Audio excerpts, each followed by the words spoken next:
امام ارشاد فرماتے ہیں اگر میں قسم کھا کے کہوں کہ اس دعا میں اسم اعظم موجود ہے تو میں اپنی قسم پر مطمئن ہوں۔ امام محمد باقر علیہ السلام کے جملے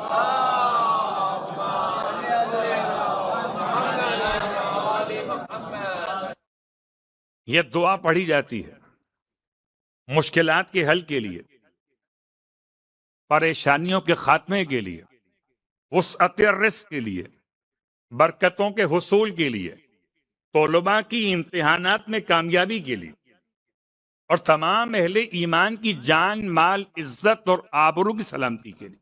بسم اللہ الرحمن الرحیم۔ دعا کا بیان بھی ہے اور ایک گناہان کبیرہ کا حوالہ بھی۔ تو پہلے ہم دعا کی بات کر لیتے ہیں پھر گناہ پہ آتے ہیں۔ دعاؤں میں بہت ساری دعائیں ایسی ہیں کہ جن کے نام بھی شاید عام افراد کو معلوم نہیں ہو پاتے۔ ان میں سے کچھ دعائیں ایسی جو مفاتی کے اندر ہیں اور کچھ مفاتی کے علاوہ بھی ہیں۔ ابھی اس سال تو ہم نے خالی ٹارگٹ کیا ہے مفاتی کی دعاؤں کو۔ ان میں سے ایک دعا سماعت۔ اول تو اس کا تلفظ سماعت نہیں ہے، یہ اس سماعت ہے، تین کے نیچے زیر ہے، سماعتن جمعت سمتن، اس کا مفرد ہے سمتن۔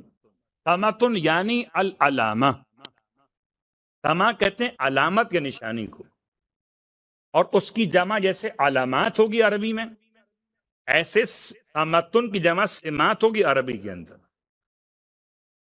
تو یہ دعائیں سماعت کیا ہے؟ اس کا ایک اور نام بھی ہے، اس کا ایک اور نام ہے دعائے شبور۔ حضرت موسیٰ علیہ السلام نے اپنے وصی جناب ہارون کے انتقال کے بعد جناب یوشع بن نون، ہو سکتا ہے وہاں تک جب بات پہنچے انبیاء کے باب میں تو یہ تخصیص اور بیان بھی ہو، یوشع بن نون جب ان کی سربراہی میں لشکر کو روانہ کیا اپنے اطاعت گزار اپنے صحابہ کے درمیان سے، تو اس میں ایک شخص کا نام تھا شیبور۔ تو شیبور کو آپ نے دعا تعلیم فرمائی کہ جیسے ہی عمالقہ سے جنگ کے لیے جب ان کے علاقوں میں داخل ہونا تو یہ دعا پڑھ کے دم کر لینا ہر گھوڑے کے اوپر۔ کیا ہوگا کہ اس سے کامیاب ہو جاؤ گے۔ یہ دعا، اس کو دعائے شبور کہا گیا، اس کا مطلب اس کا تعلق حضرت موسیٰ کے زمانے سے ہے۔ اور یہاں کہاں ہم تک پہنچی؟ امام زمانہ علیہ السلام کے نائبین خاص میں محمد بن عثمان،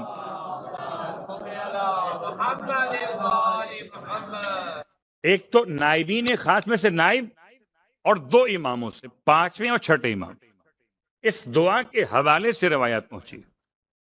تو کتابیں تو الگ الگ ہیں کہ جہاں سے اس کی سند کوٹ کی جاتی ہے، مگر روایت بہت سخت ہے۔ امام ارشاد فرماتے ہیں اگر میں قسم کھا کے کہوں کہ اس دعا میں اسم اعظم موجود ہے تو میں اپنی قسم پر مطمئن ہوں۔ امام محمد باقر علیہ السلام کے جملے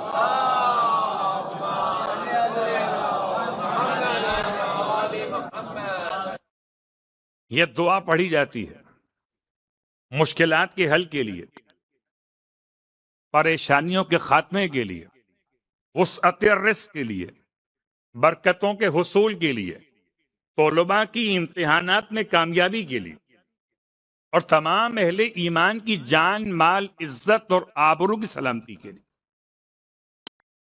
یہ سارے عنوانات آپ کو کتاب مفاتیح میں نہیں ملیں گے، کیونکہ مفاتیح الجنان میں اختصار سے کام لیا گیا۔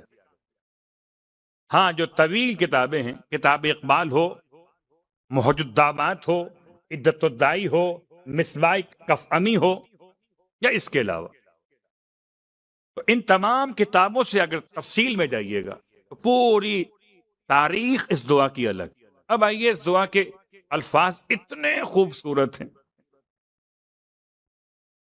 اللہم انی اسألک بسمک العظیم الاعظم الاعز الاجل الاکرم.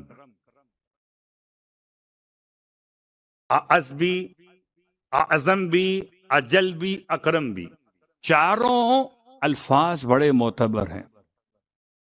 اے خدا میں تجھ سے سوال کرتا ہوں تیرے اسم عظیم کے ذریعے سے، جو اعظم ہے، اسم عظیم اعظم ہے، اسم عظیم اکرم ہے، اسم عظیم اجل ہے. اللہ اکبر.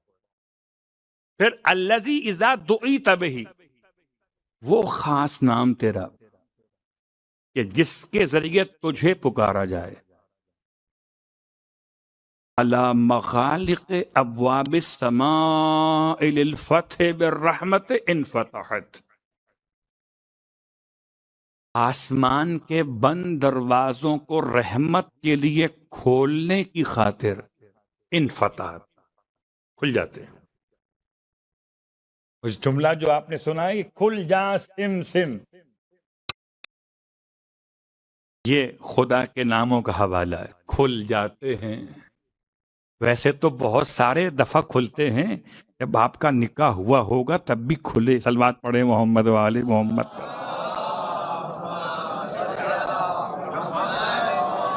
اور تب کہا ہوگا مولانا صاحب نے کہ دعا کے کہاں ہوش ہوگا دعا.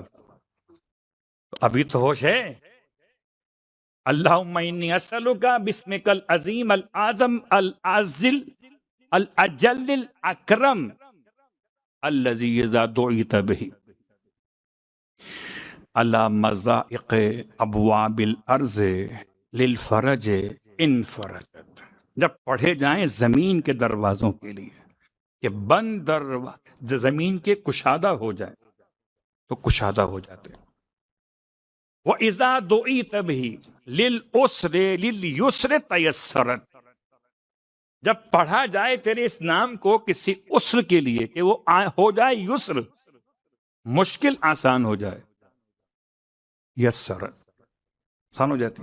وَإِذَا دُعِيتَ بِهِ عَلَى الْأَمْوَاتِ لِلنُّشُورِ انتشرت، اور جب پڑھا تیرے اس نام کو میتوں پر انہیں اٹھانے کے لیے تو میتیں زندہ ہو جاتی.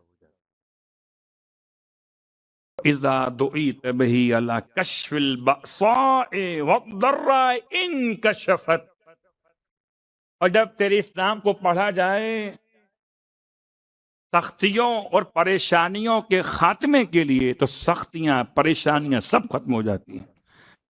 تو میں نے 5 جملے آپ کی خدمت میں پڑھ دیے پنجتن کی محبت. اور اب آئیے گناہان کبیرہ کے باب میں.